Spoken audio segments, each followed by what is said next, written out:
How to Start a Trucking Company, your step-by-step guide to starting. Introduction. How to Start a Trucking Company is a guide that will show you step-by-step how to open and operate a trucking company. It will give you all the tools needed to accomplish this goal. Operating a trucking company is something many truck drivers dream of doing, and many do. Whether they are a LLC or are incorporated, there are steps that everyone has to take in order to accomplish this goal. As a whole, the trucking industry can be very lucrative if you know what you are doing. There are plenty of former drivers and even current drivers that decided to take their career as drivers further and open a trucking business. As you will see, as you get deeper into the industry, that there are plenty of companies, large and small, and there is still a shortage of drivers. With the right tools, you can have a successful business within 6 months. You will learn how to obtain freight, drivers, equipment, and office space for your business. Going through the steps in this guide, you should be able to have your company up and running within a month. Chapter 1. Paperwork. Applying for your operating authority and insurance. When applying for your operating authority, a few things you need to accomplish this. Determine what type of freight you want to haul and get the operating authority that coincides with it. Fill out all online forms that's needed. Determine which regulations apply to you and your company. Pay all fees necessary. Once you have applied, getting the authority paperwork could take up to 4 weeks, and in some cases longer. Make sure when you apply that this is the first thing you do. Getting truck insurance. Obtaining truck insurance is important. You will need 4 different types. Liability. This is for an accident when there is damaged property and there are injuries to individuals. The truck driver is not covered. Workers' compensation. This insurance covers the driver. This is basic medical coverage that helps a driver get treatment after an accident and the driver can obtain during recuperation. Physical damage.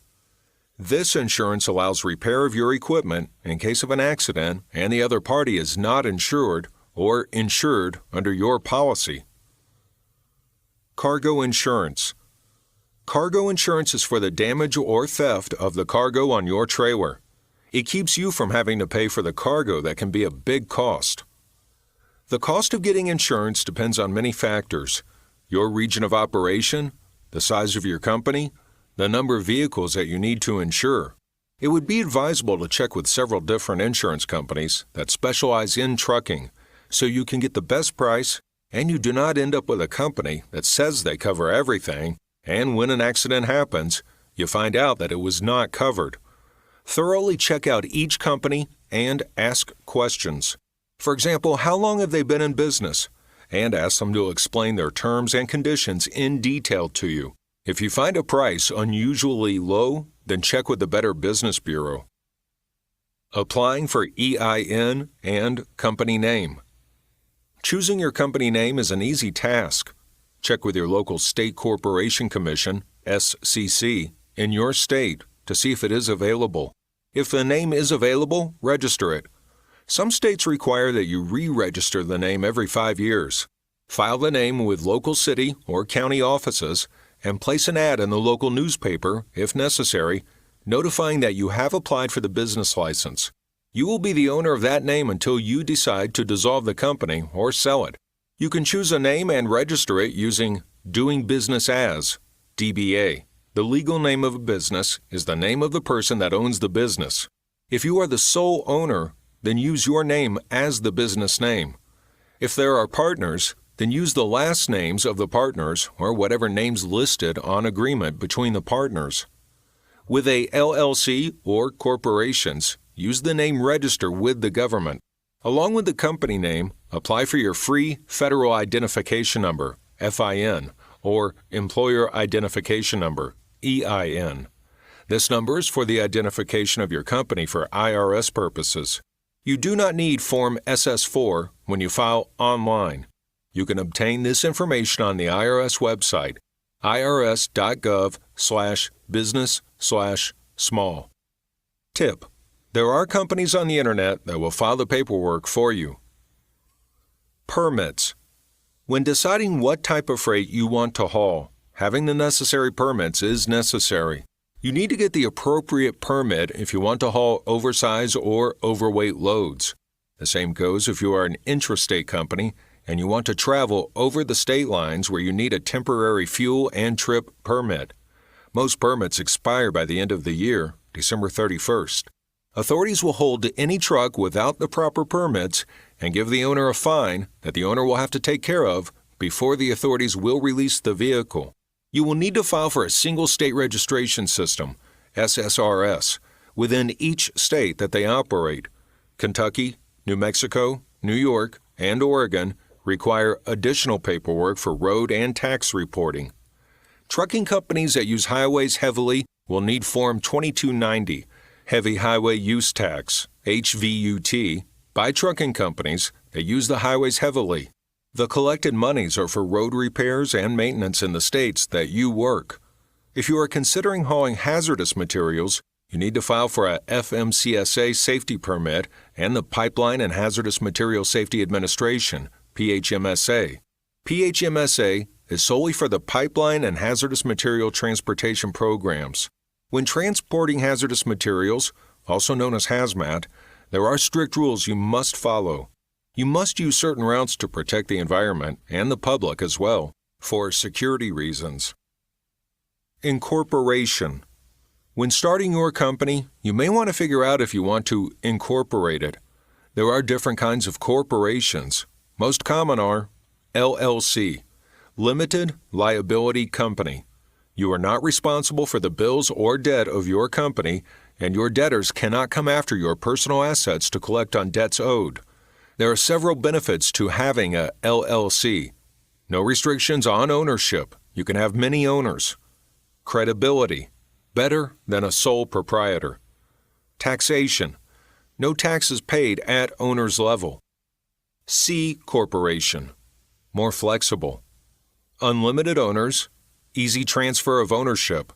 Less frequently audited by DOT. Owners classified as employees. S Corporation. Similar to C Corporation, but do not pay tax at the business level.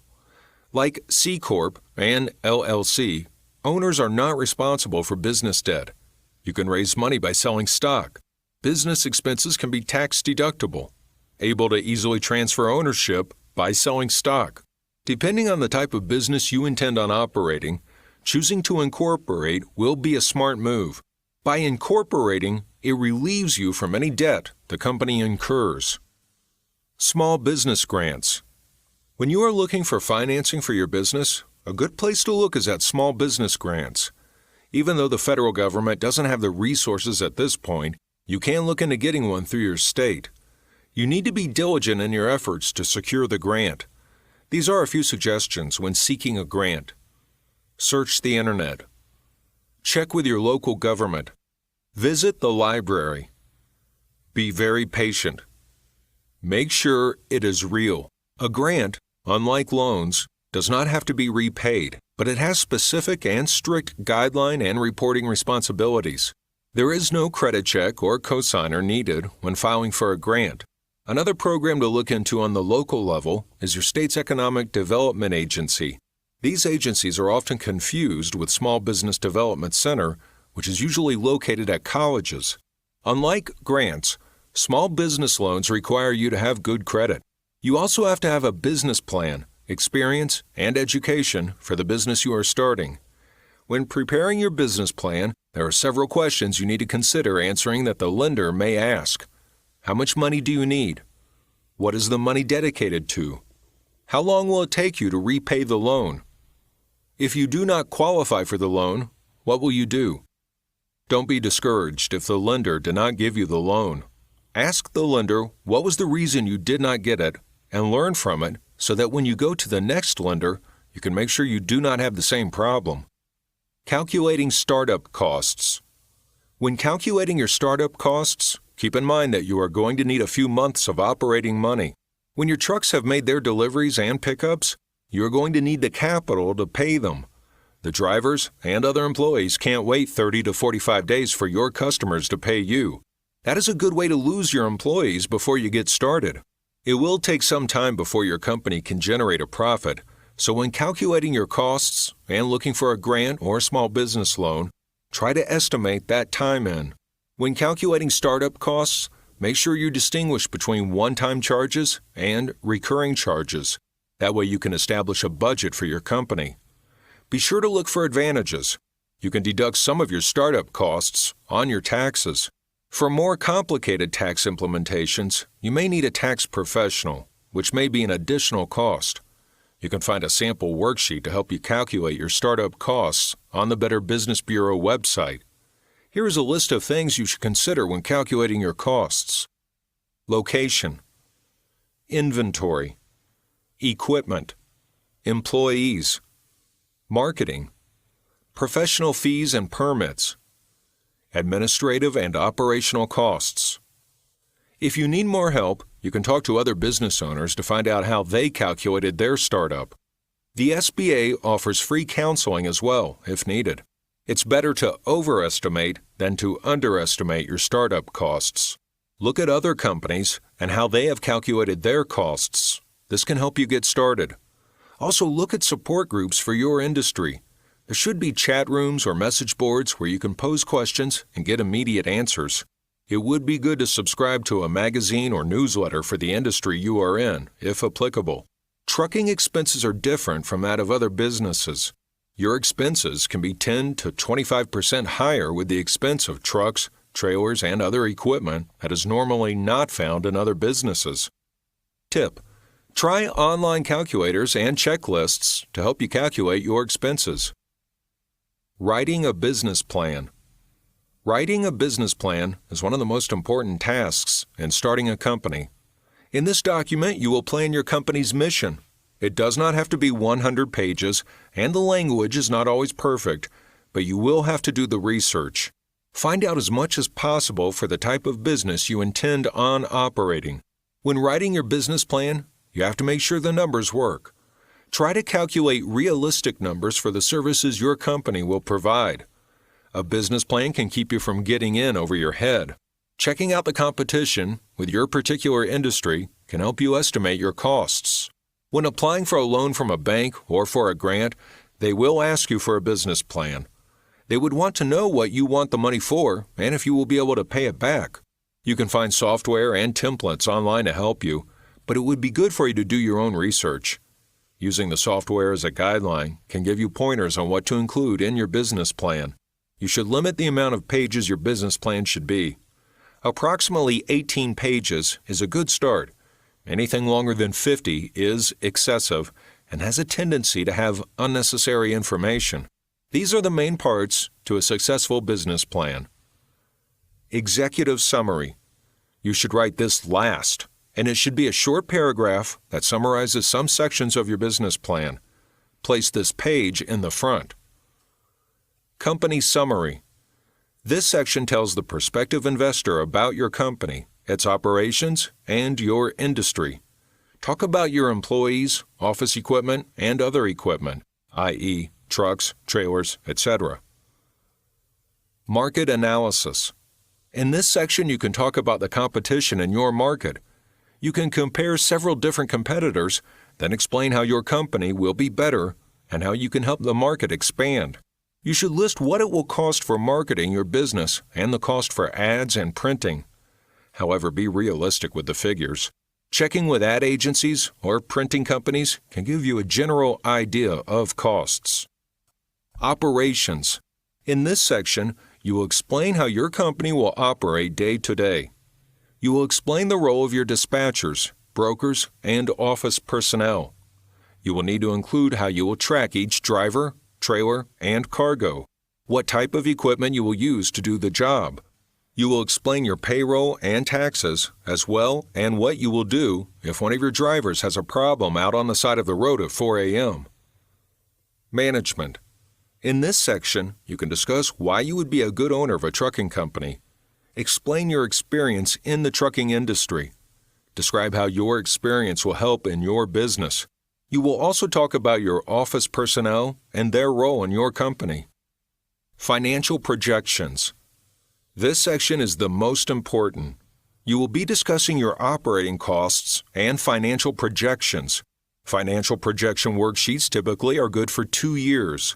Also in this section, you will itemize every piece of equipment you require for your business, from office equipment, computers, copiers, printers, supplies, pens, copy paper, rubber bands, staples, paper clips, trucks, make, model, color, weight, trailers, length of 48 feet or 53 feet, vans or refrigerated, air ride or spring, stationary or sliding tandems, anything that is required to operate your company.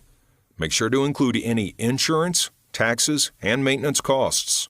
After you have calculated and researched your company and you have put your business plan together, it would be a good practice to allow a reputable CPA to look over it. They can let you know of any discrepancies in your figures. It would be even better if the CPA had a background in working with the trucking industry. That way, they would know exactly what to look for. Tip: it would be a good idea to keep your proposals updated as your company grows.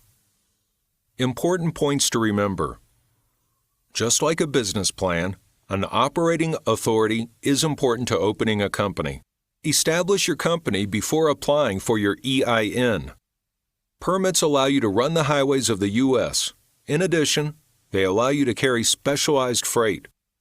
Incorporating your company relieves you of the debt the company incurs. Small business grants are a great source when looking for financing. The SBA does not give out grants or loans. Make sure to overestimate your startup, which is better than underestimating and not have enough capital to do what you need. Chapter 2. Getting Freight. Obtaining freight. Obtaining freight is the most important part of the trucking industry. Without freight, the trucking company has no reason to be in existence. To get the freight, you have to follow these steps. Determine what the available freight in your area. Determine how much freight you will need to haul to keep your trucks busy. Determine your equipment needs to do the job. Determine area of operation. At this point, you need to be thinking about what region you want to operate in as a business. Do you want to run locally, statewide, regionally, or nationally? The further out you go, the more you have to make sure that when you send your drivers to that area, it's an area where you would not have too hard of a time getting freight out. In some cases, drivers sit for days because there are more drivers than freight. Getting to know your customer can help too. They can get you in touch with other companies in the area that may need freight moved. Researching the freight you are interested in can be beneficial. Placing ads for drivers. After you have gotten your freight coordinated, now you need drivers. Determine what the qualifications you are going to be looking for before placing the ad. Place an ad in your local paper to obtain the best drivers. You can also place job opportunities on the internet with job hubs and social networks. When you start receiving resumes and applications from prospective drivers, make sure they are qualified. There are several sites on the internet that you can place ads for professional drivers. CareerBuilder.com, CDL Truck Jobs, TruckDriver.com. Any one of these sites, along with plenty more, can give you the type of driver you are looking for. Writing proposals. Before writing your business proposals to your prospective customer, learn as much as possible about them and the commodity they produce. Learn their mode of delivery and about any products they need to be delivered to them. There are some things that are important in writing a proposal. Tell the customer what you can do for them. Assure them that what you can do will benefit their company. Let them know about the type of equipment you have and the amount of drivers and equipment and their condition. Always be upfront with your customer. Use graphics if you are able. Graphics are catchy to the customer and sometimes speak louder than words. It would be good to develop a relationship with the customer. If your proposal is correct and with graphics, it can be the difference between your document sitting on a pile on the edge of the desk or with someone who will read it. Make sure to do your research on the customer. other companies that ship product in, and the companies that take product out. Find out if there are other locations for bidding. Some customers will send you a RFP, request for a proposal, after the initial meeting with them. This document will tell you exactly what the customer is looking for in the proposal. When they receive all of the proposals, the customer decides which one is closest to what they are looking for. Your proposal could stand out from the rest if you do your homework. The more you know about the customer, the better chance you have that your company may win the contract. Types of freight. There are several different types of freight. LTL, less than truckload, most popular, usually weighs about 8,000 pounds, least expensive to ship, average delivery time 3 to 7 days. TL, truckload, used when load is more than 8,000 pounds and you need more space. Usually the truck that picks up the load delivers it. Air ride truckload. Air ride is needed for a load that cannot be shaken or moved around too much. Services are usually more expensive, so it's used less often. Air freight. Used for smaller shipments with dense weight. This is less expensive than LTL if the weight is dense.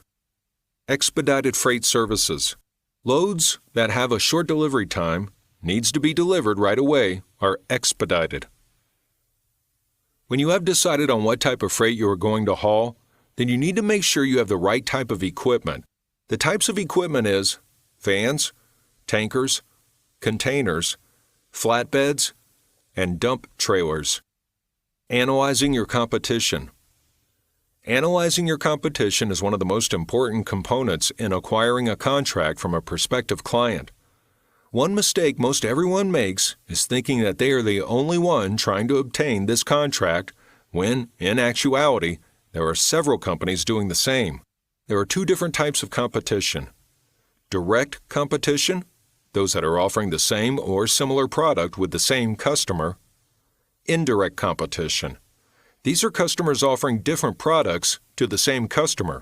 Make sure to distinguish between indirect and direct competitors when writing your business plan. Knowing your competitor will help you know your niche and what you need to do to obtain your contract.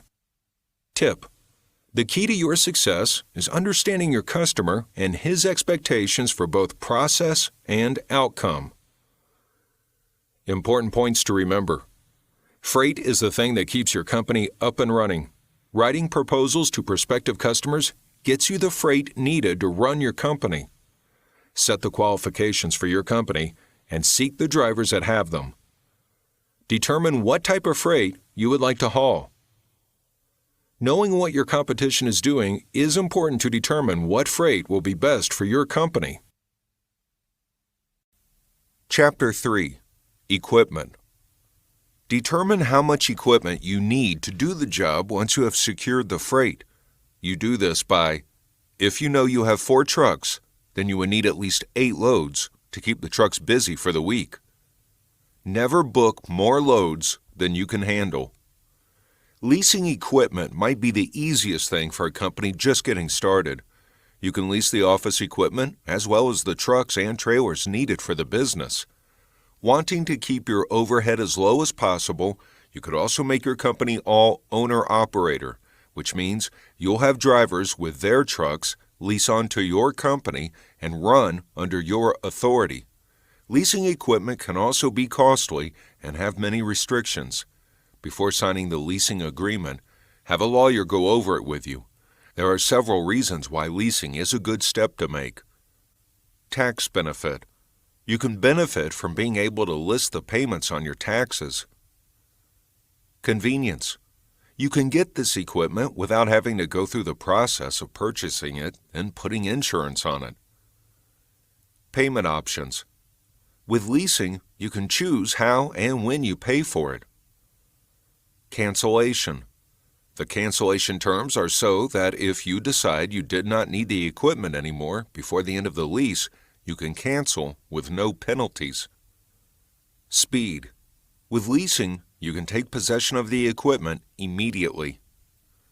You can lease more than just trucks and trailers. You can also lease your office equipment. Many leased office equipment come with a maintenance agreement in case something goes wrong with it. It can be fixed at no cost to you.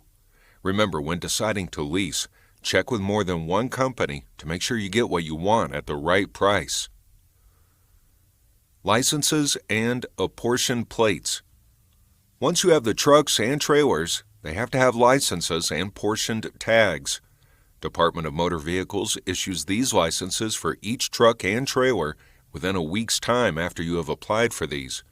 Depending on how many you need, it could take longer.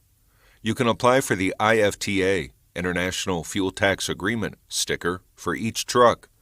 Motor carriers use the IFTA to report fuel usage in the U.S., except Alaska and Hawaii and Canada. In some states, if you are an intrastate driver, you must obtain a county or city sticker for your vehicle, just as if you would for your car. Another type of road tax that needs to be paid is the 2290 Heavy Highway Use Tax. Secure office and warehouse space. When obtaining a lease for office space, it can be the most costly for a new business. Always consult a lawyer during the negotiation process to make sure everything is what you need and what you want, and the price is fair. When negotiating the lease, know what you want, such as the size of the building and if there is an extra lot indicated in the lease. Make sure the area you locate your offices in is a commercial zone allowing large vehicles in the area. When considering office space, think about whom and what will your company need, how many departments you need, lounge for the drivers if showers are needed, break room, fuel cards. When you decide to have trucks of your own and drivers for those trucks, you will have to make a decision on what type of fuel card you need. Fuel cards are a type of credit card that allows a driver to purchase fuel. Some fuel cards, like ComData, allow the driver to purchase fluids like oil, washer fluid, and the driver can receive cash advances on the cards. Cash advances are monies that are a percentage of the rate paid for the load. It's put on the card, and the driver can use for whatever purpose needed. The fuel cards give you a few cents discount on diesel, from 2 to 5 cents per gallon. Companies use several different cards. ComData, one of the most widely used cards in the trucking industry. ComChecks can also be written on your card number and can be used for payment on vehicle repair, fuel, and payroll in some cases.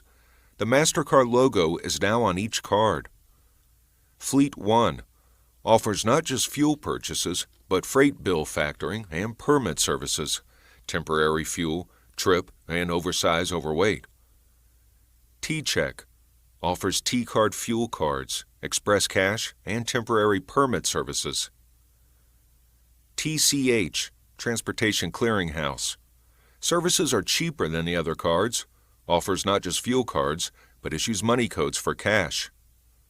Pacific Pride, subsidiary of Wright Express, has standalone fuel points. Wright Express offers fuel cards, commercial cards, payment solutions, GPS vehicle tracking, and fuel supply management. Fuel cards allow a driver to keep up with their fuel usage as well as their mileage. It is easier for a company to issue fuel cards to each driver. Most fueling places, truck stops, do not accept personal or company checks, and it also frees up cash that the driver may need in emergency or other situations. Qualcomm, or Satellite Tracking System. Satellite tracking has been a part of trucking for the past 20 years. In addition, it's becoming more prevalent. With today's economy, most companies are worried about their freight as well as the driver and equipment. Let's face it, no one wants his or her equipment or freight stolen. More companies are equipping their vehicles and trailers with some sort of satellite tracking system, most notably Qualcomm. Qualcomm satellite tracking works on a cellular technology. Qualcomm began based on calculations from Omnitrack's satellite system. You can find Qualcomm systems in not only large trucks, but in police cars, buses, and any vehicle that requires satellite tracking. The trucking industry started using satellite tracking when companies decided that they needed some way of tracking the location of their freight. Dispatchers had to wait for the driver to call in and update them on their location and when they expected to be at the delivery or pickup point. OmniTrax was the first system used by the trucking industry, allowing them to send and receive messages via a computer onboard system. Most of the larger trucking companies track the trucks and trailers using a satellite tracking system. There are several different types of satellite systems to choose. Qualcomm, most widely used tracking system.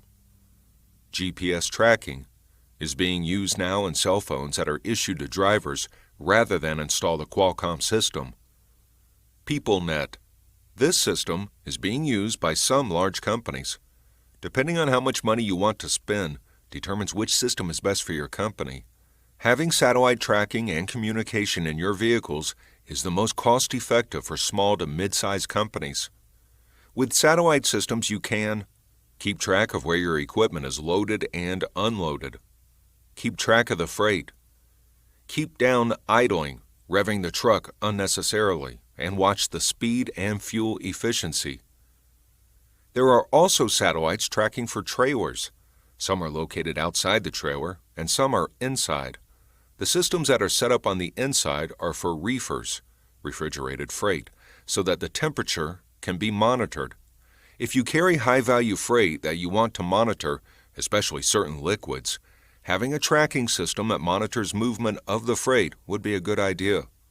Tracking trailers and trucks can also let the dispatcher know how long a driver has been in the door getting loaded or unloaded. Important points to remember. Leasing your equipment may be a better option rather than buying. Payments can be listed on your taxes. Just like plates and tags, the IFTA sticker is required for each vehicle and is used to report fuel purchases and usage. Fuel cards are a necessity for companies and drivers. It tracks fuel purchase and usage, mileage, and fuel mileage. Chapter 4. Drivers. Applications. Drivers are an important part of a trucking company. Without the driver, moving freight from point A to point B would be difficult. When hiring drivers for your company, make sure they meet the qualifications you set in the ad and have a commercial driver's license, CDL. The driver must be able to speak and understand English. Have each driver fill out an application with a copy of their MVR, driving record. Must have a medical card or be able to get a physical. Background check and pre-employment drug alcohol screening. There are several different endorsements for a CDL. Depending on the freight you secured, the endorsements can be T, triples and doubles, P, passenger, N, tanker, H, hazmat, X, combination tanker and hazmat, S, school bus. DOT requires that all forms mentioned above must be on file for every driver that's hired by your company and will check for them when they do their surprise inspection of your records. Along with these documents, drivers' logs are also required to be on file. A driver is disqualified when license suspended or revoked by governing motor vehicle department, criminal offenses, DUI, refusing alcohol test on site during a traffic stop, drugs, leaving the scene of an accident. While hauling hazmat, a driver can face disqualification if they are convicted of a violation of an out-of-service order for a period of 180 days to 2 years. Drug testing. Department of Transportation Regulation 49 CFR Part 40 discusses the requirements and procedures of workplace drug and alcohol testing for the transportation industry. Drug and alcohol testing is a requirement prior to be hired at any company. Any exemptions from this test should be in writing. If it is granted, there are specific steps to comply with the provisions where the exemption is granted. All urine tests are specified and may only be tested for the drugs set forth by DOT. There is specific information collected during a drug test. Full name of employee, employee Social Security number, lab name and address, employer name, address, phone number, and fax number, employee address and phone numbers, day and night. Most employees use occupational health facilities to conduct DOT physicals and drug testing. After the test is done and sent into an off-site lab, you must wait for the results before you can allow the employee to work with safety-sensitive work. It is against the DOT regulation to allow someone to work without verification. When the test results have come back, the employee is notified through the employer by offering them the job. If the employee has failed the test, he or she will be notified through the mail. Whether you pass or fail a drug test will be added to your DOT record and can be released to any employer who is intending on hiring them. Background checks. Unless the employer is operating a safety-sensitive operation, you do not need a background check. DOT requires a background check for all safety-sensitive operations. If the employee did not perform DOT-regulated work, there is not a need for a background check. Employers must get a signed consent from the employee in order to do a background check and cannot go back further than 2 years. Like drug and alcohol testing, the background check must be verified before an employee can perform safety-sensitive work. Background checks for drivers who intend on hauling hazardous materials include fingerprinting and criminal history reports. By using fingerprinting and criminal history, the TSA is using the plan to protect against terrorism. The USA Patriot Act requires background checks for all commercial drivers with or without hazmat endorsements. Hazardous items are chemicals, gas, explosives, radioactive or infectious substances, and other poisonous gases. DOT Regulation/FMCSA. CSA 2010. As of November 2010, new laws regarding the trucking industry came into effect. With these new laws, the driver will be responsible for any infraction with the vehicle he or she is driving. If an inspection is performed and there are problems found with the vehicle that warrants a ticket, it goes against the driver. Before these new rules came into effect, the ticket went to the company the driver worked for. The same goes for accidents, whether the driver is at fault or not. If a driver is pulled over for a roadside inspection and a warning ticket is issued, it is also added to the driver's record. A chart has points that coincide with each infraction. The only time it is not added is when the DOT officer has not done a roadside inspection. If it's a simple traffic stop or the officer is not a CVSA official. If a driver receives too many points, according to CSA 2010, there will be an intervention scheduled for the driver. There are 3 areas that are most likely the reasons for an intervention. 1 or more deficient basics. A high crash indicator. A complaint or fatal crash. Interventions are also necessary for unsafe carriers. When a carrier receives a warning letter, it gives them the opportunity to correct some of the problems. Now that you have decided to open a trucking company, this is something that you must keep in mind. CSA 2010 is a big part of the trucking rules that affect companies as well as drivers. These new rules will change some of the ways that trucking companies operate. As the saying goes, Big Brother is watching. Weigh stations. When a driver has picked up a loaded trailer, he or she has to pay attention to the weight of it. Some customers will indicate what the weight should be on the bill of lading. This is most likely calculated by adding the weight of each pallet if there is no way of weighing the freight on premises. Some customers have a full scale on the property so you can weigh your truck coming in and going out. Still others have a single axle scale where they weigh your truck one axle at a time.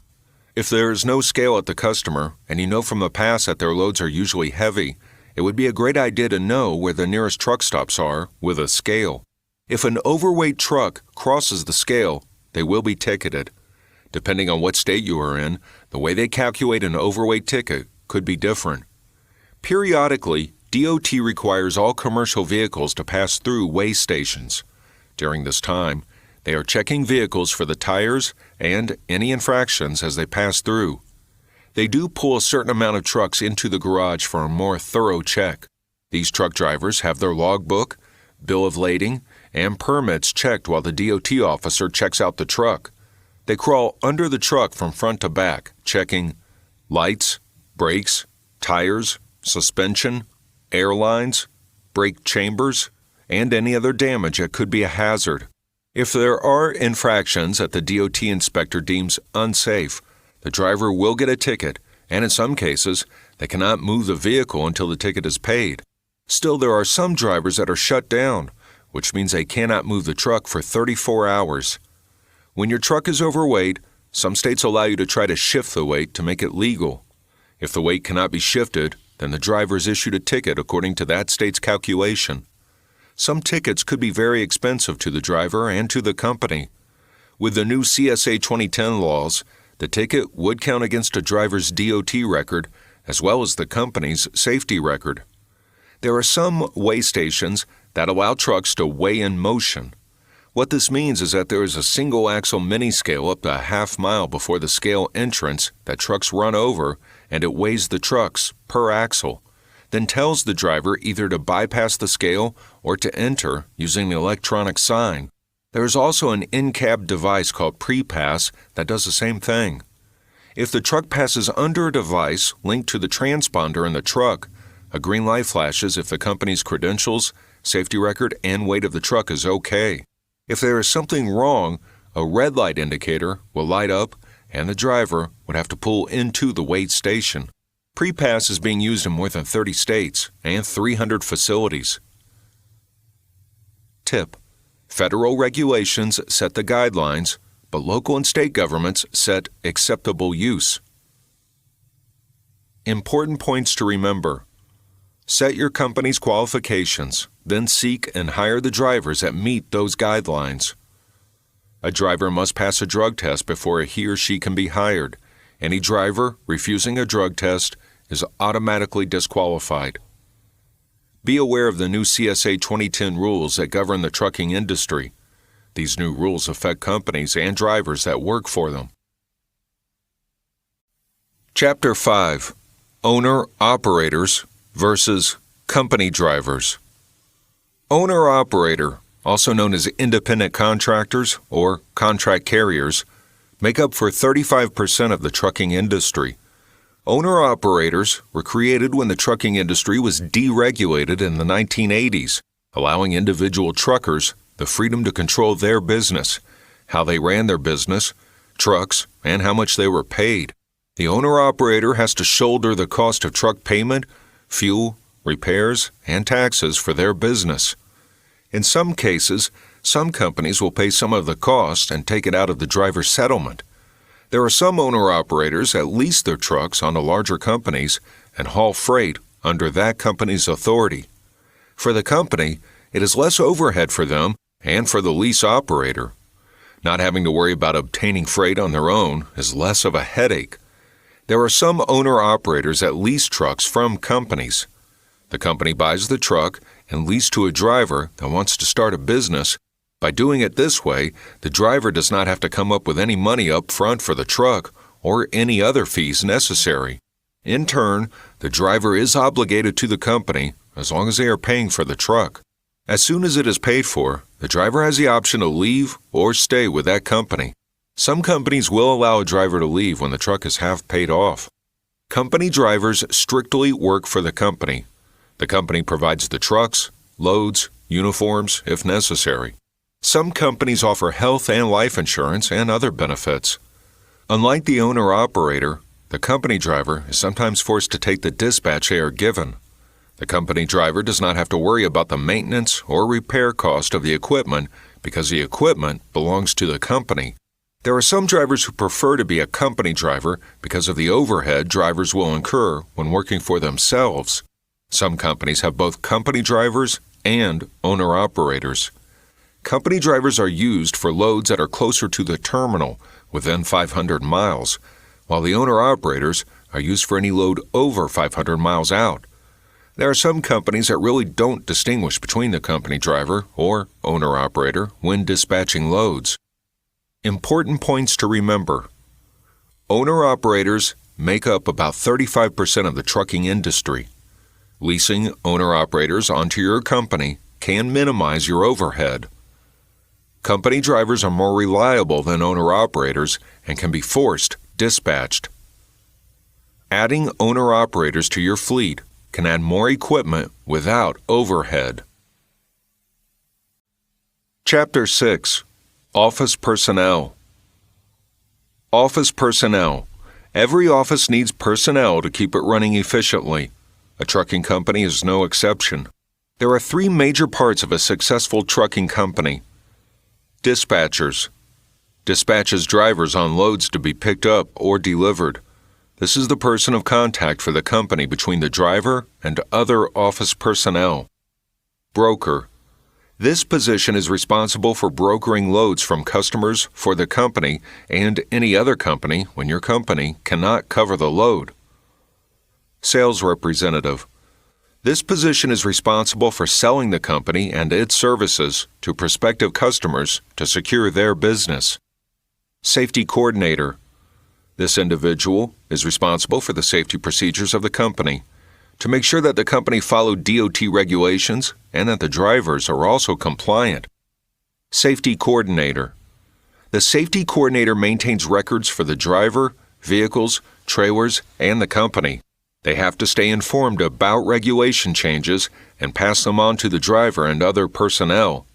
The safety coordinator maintains driver records, notifies drivers of random drug alcohol testing, updates rules and regulations according to DOT and FMCSA, keeps track of licenses of drivers and vehicles. When DOT makes a surprise visit to your company to inspect your files, the safety coordinator is the person that they come to. It is very important to have someone in a position that will carry out the rules and regulations like it is written.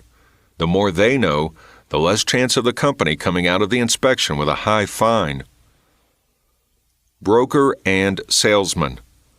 The broker serves as the liaison between the trucking company and the customer with freight to move. Brokers find reliable transportation carriers to move freight that the company they work for cannot handle. For example, the broker has a load that needs to be hauled and the rate is $3,000 per load. The company he or she is working for doesn't have enough trucks, and now the load has to be brokered out to another company. The broker will try to broker it at a lower rate, $1,500 per load. The driver or company will either take it or renegotiate the price until they have agreed on the price and the load is hauled. The sales representative sells the company to the prospective customer that has freight to move. They do this by developing a relationship with the customer, taking them out to dinner where they can discuss the company and all they can do for them. The sales representative explains to them how many loads they can cover for them, knowing that he wants more loads than the company can handle. After a few hours of negotiating, they come up with a rate that is agreed upon and a contract is signed between them. The sales representative then sends the information to the broker division and they take what their company can handle out and then broker the rest with their trucking companies or individuals.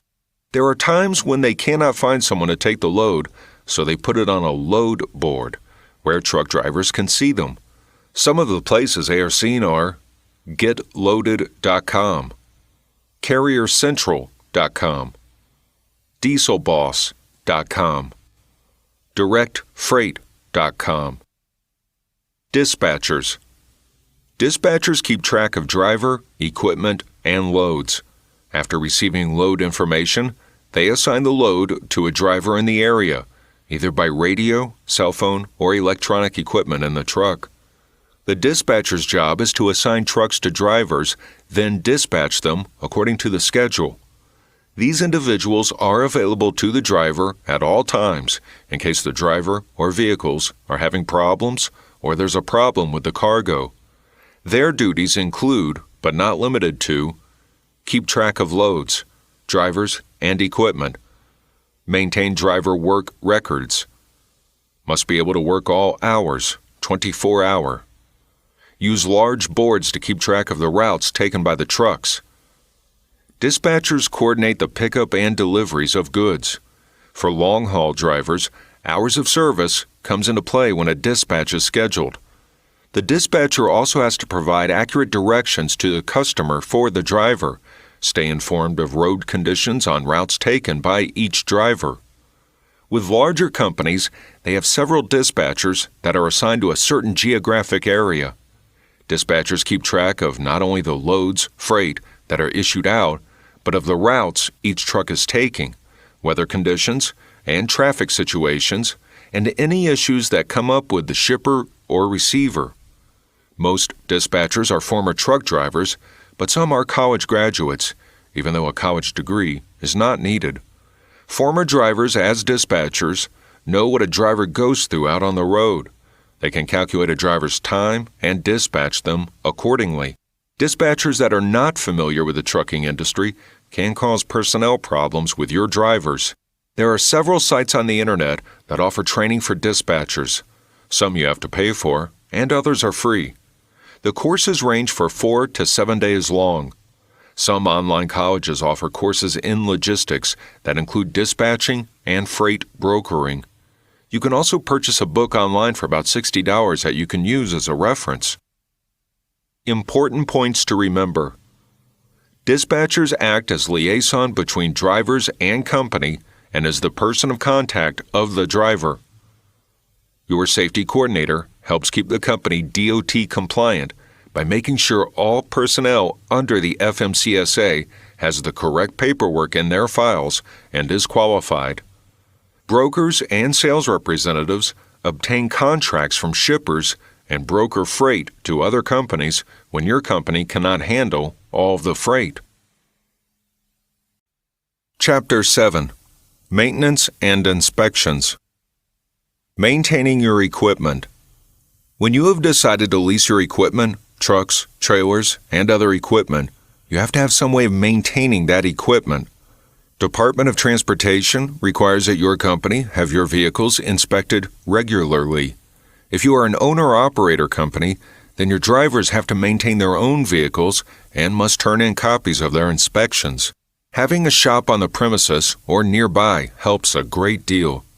If there were a minor problem with the equipment, like tires, replacing lights or fluids, the shop would be available. Some larger companies have larger, more equipped shops that can handle bigger repairs. Maintaining your equipment keeps the vehicle in good working condition, prevents unnecessary breakdowns and sitting on the side of the road, unnecessary shutdowns by DOT during inspections, which counts against the driver and the company. DOT inspections are the hardest inspections a truck and driver can experience. With every infraction found, it could cost the company and driver thousands of dollars in tickets and repairs. With the new CSA 2010, the infraction counts against the safety record of the driver as well as the company. In cases of the driver being inspected at the scale, if there is an infraction that is ticketed, the driver cannot leave until the ticket is paid. Maintenance and inspection records are required for every piece of equipment owned. Each file must contain Vehicle Identification Number, VIN, unit number, year, make, model, and tire size. All repairs must be indicated in these files for the vehicle being repaired and must be kept with the carrier for a period of 18 months, even after the carrier no longer has the vehicle. Now you need to determine if you need a shop on your property. Depending on the type of freight you are going to haul and the size of your company, determines if a shop is needed. This facility is for the maintenance and repairs to your vehicles. Once you make the decision to have a shop, you must determine what the capabilities of the shop would be. Maintenance facility, 30, 90, 120-day inspections. Minor repairs, tire replacement, lights and light mechanical. Major repairs, engine replacements, bodywork, paint. Make sure your shop mechanics are ASE, Automotive Service Excellence, certified. You should have one mechanic for every 5 trucks, and every mechanic should be able to work on all equipment. Stocking your repair shop will depend on what type of shop you want. Undoubtedly, if your shop only does inspections and minor repairs, you wouldn't want to put parts, engines, etc. in your back room, and same goes if you have a full-service shop. The main items that should be in your shops are tires, replacement lights for trucks and trailers, and maybe windshields. Located on the internet, you can get software that can help you keep track of your inventory as well as the repairs done on each vehicle and/or trailer. Included in this software, You can keep track of your mechanic's repair hours and invoicing of all repairs and parts. Important points to remember. DOT requires all vehicles to be inspected regularly every 90 to 120 days. Maintaining your equipment keeps your vehicles on the road instead of being parked on the side broken down. Having a repair shop on your property can help with costs incurred on the road. These shops also require the mechanics to be ASE certified. Chapter 8. Trademark your business name. Many companies trademark their business names. If you want to trademark yours, the first thing you need to do is check to see if your company is eligible for trademark. In order to be eligible, you must be able to use in commerce, whether it be services or goods.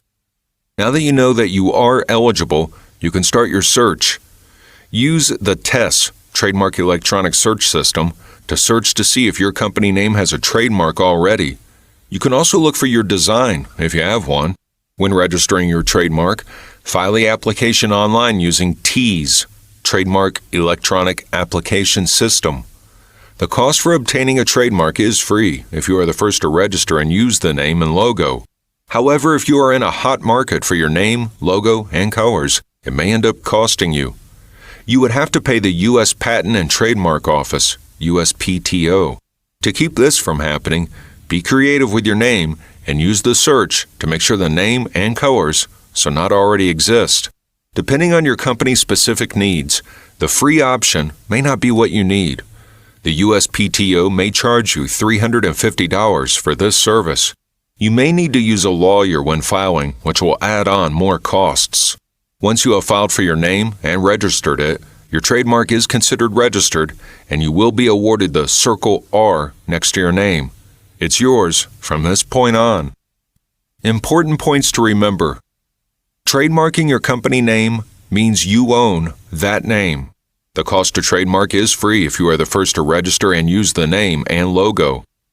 Be creative when selecting a name and designing a logo. Chapter 9. Marketing your business. Advertising.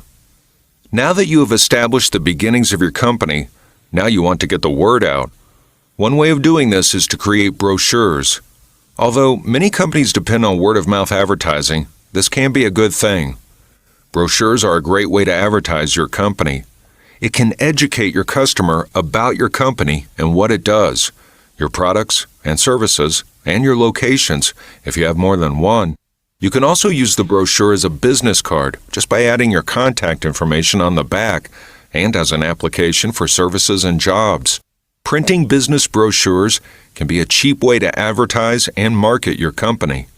Brochures can be left in public places such as supermarkets, hotel lobbies, truck stops, and rest stops, depending on your type of business and the clientele you are trying to attract. Brochures are a great tool and you should use them. There are templates located on the internet that can help you design and print your brochure. Once you have the one you want and have printed it, you can take it to a printer and have as many printed as you need. Besides brochures, you can also market your company by placing an ad in the local newspaper and on the internet. Having a website built will also bring in customers when they search your keyword.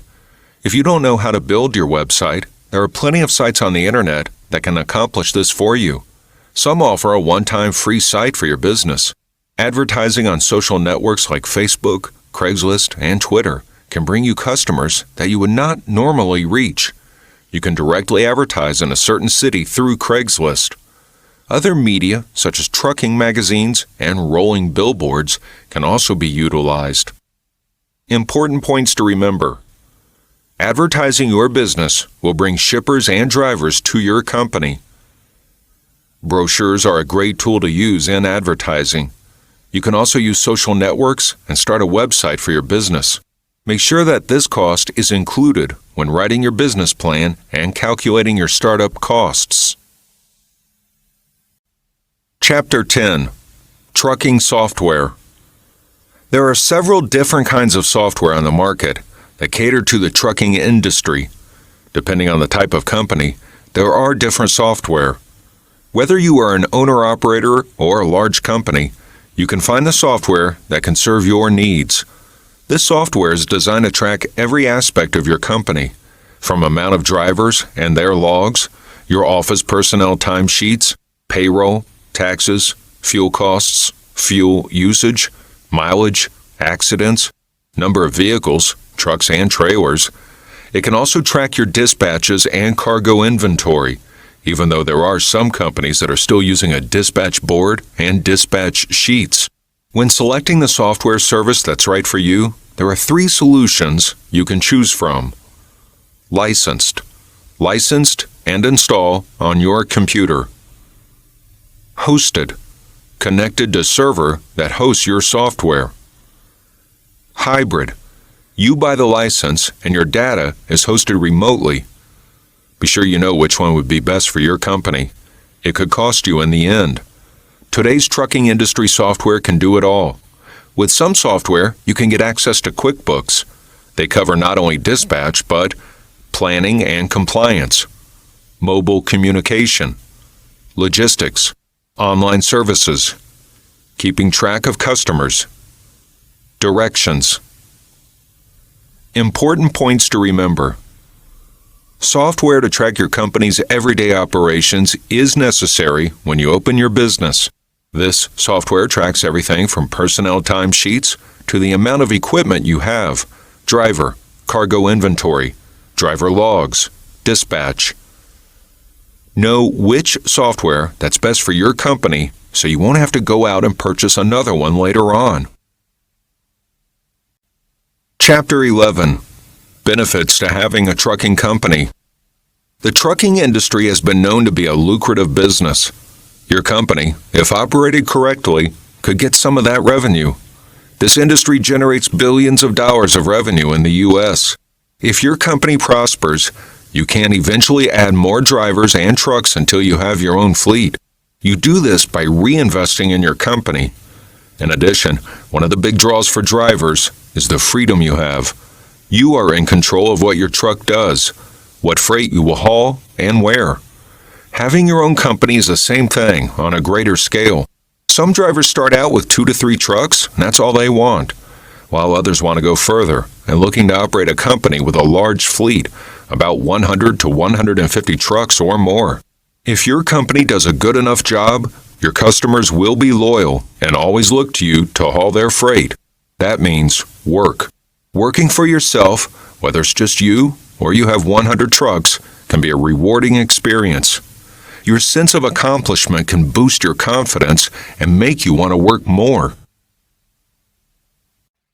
Conclusion. This guide has given the information you need to get your company up and running. If you have followed them, you should expect to be in business not earlier than 1 to 2 months. Give yourself time after filing the necessary paperwork due to others who are doing the same as you are. Stay positive and research as much as possible to make sure what you are doing is right for you. It doesn't hurt to talk to others that have started their company to get their view on what they have accomplished. You can be a successful owner if you follow this guide. Good luck.